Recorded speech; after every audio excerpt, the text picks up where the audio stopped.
Okay, so it's some things I want to talk about real quick that have been on my mind and bothering me a lot. And it's about this whole PlayStation 4, Xbox One, what else? Xbox codename Scorpio, and now PlayStation Pro. Now, first thing I want to talk about is I just seen a quick, like, I think it was like on CNET YouTube channel, was was like a quick rundown of everything they talked about with the PlayStation Pro. And I hate to say it, but I guarantee you that the PlayStation Pro is going to outsell the Xbox Scorpio. Not because it's stronger, which, if what Xbox is saying is true, the Scorpio is going to be stronger. But that price point is probably going to be high as hell. And I think they said they're selling the Pro for $399. So probably we're going to have a repeat at the beginning of 2000, the console cycle, like the end of 2013, where one is cheaper and, people are going to go with cheaper, and PlayStation already has, a good word of mouth. But I want to talk about Xbox real quick. And, okay, so I want to say November, I bought a PlayStation 4, and 2 weeks later, I bought an Xbox One Elite. And typically, I play. I think I play my Xbox more. I play my Xbox more in 2016 because it's not because I prefer to play it, but I have a lot of casual gamers that are that are good friends of mine that are on Xbox. So I get on there, I chat with them, and I play whatever I have on there. And if I want something, I just get it from Gamefly. But I want to talk about these issues with the Xbox and why, and the issues with the Xbox and why people think it's okay. Now, people get upset with PlayStation for raising their price, the PlayStation Plus price. Okay, so they raised it $10. Okay, is PlayStation Network perfect by any means? No. Do they have as good a games as Xbox? No. They honestly don't need to. I'm not. They should, but if you look at the position Xbox is in terms of consoles sold, or in Xbox's excuse, consoles shipped. I'm using air quotes with that. Xbox has to shell out that money to get those, those games to get people to come to their system. But I want to talk about this with Xbox. Now, when it comes to my PS4, when I press the PS4 button to turn on, it turns on. When I press my Xbox button for it to turn on, sometimes it doesn't turn on.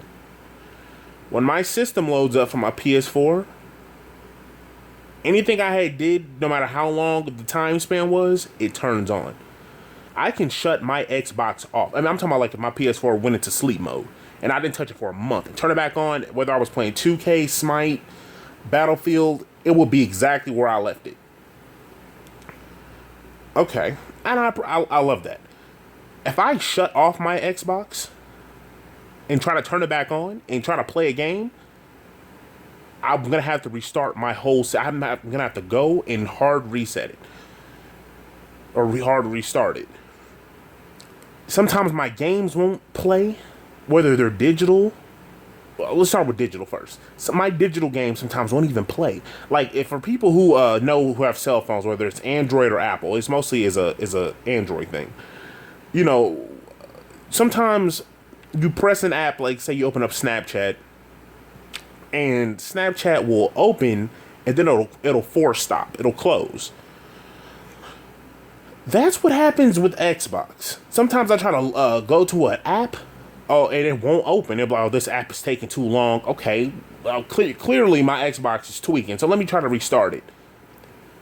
I can't move, my controller won't move around things. I can't move around to navigate, to move around to be able to restart it. If I turn it off manually or have to completely unplug it, those are things that I have to do. And if I do those things, it'll take 20, 30 minutes just for the thing to actually come back on and actually work. Or it'll just, the system will be on, but nothing will be showing up on the screen.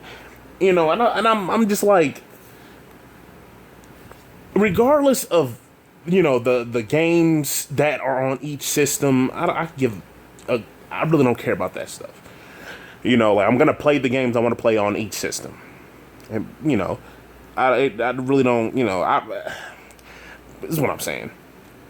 My PlayStation works. When I talk to other people and I say, hey, you know, you guys are, I guess you can call them Xbox fanboys or Xbox guys. Do your games just not work sometimes? They're just like, yeah. What do you mean, yeah?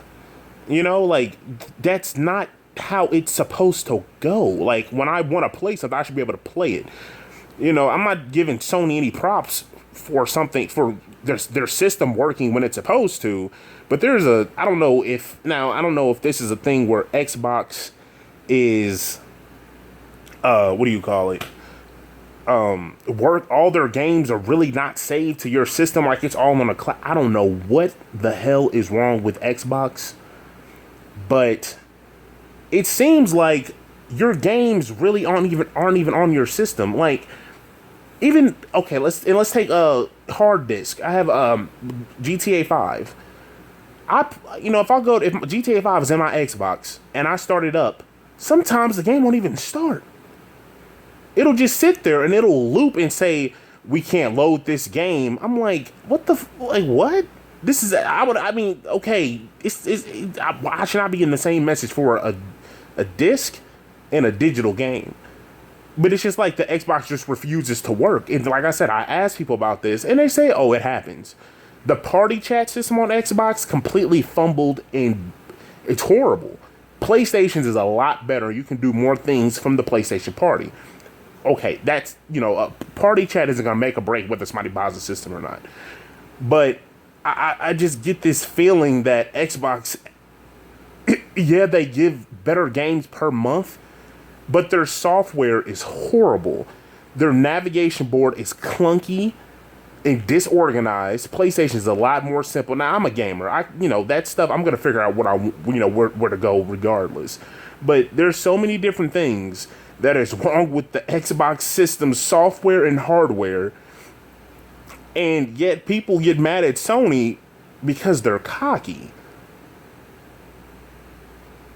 I don't get that logic. Like, I can't even start some of my games sometimes. Like, I played one match with my friend of Battlefield 1's beta. Because I completely put it down and just went to play it on PS4. It ran better. Oh, it looks better. The frame rate dipped a little bit, but it's a beta. You know what I'm saying? So I was like, whatever. But you play one match of Battlefield 1's beta on Xbox, completely will freeze, won't work, can't pause the game. My whole system wouldn't even work. Whole system completely shut down for about 30 minutes to an hour. Couldn't get it to turn on, couldn't restart it, hard reset it, everything you can think of. And then when I finally got it to turn on, the screen was black, and I'm like, this is ridiculous. And I wouldn't cancel my Xbox Live subscription. And I'm not gonna take it back. I spent $500+ on this thing. There's no point of taking it back, but it's just like, this thing is absolutely terrible, and this thing has been horrible from the beginning. Like, people fail to realize when Xbox released, it was a huge update to completely change the software of the Xbox. So all this stuff, to me, that's running right now off on the Xbox is a download. How you play your games, everything is a download. And it looks, in my mind, I don't know if I'm saying it right, but it makes sense because PlayStation, it just runs so much, so much different. Xbox runs so clunky and terrible. Anyway, I'm about to run out of time. I might make another video, but my whole point is, my Xbox needs to stop. Their software is terrible. Their games don't run as good. Like, there's really no upside to getting an Xbox right now. Maybe the Scorpio will be better. I hope the Scorpio will be better. But as of right now, my Xbox is about to start collecting a lot of dust. But, that's the video. I'm out.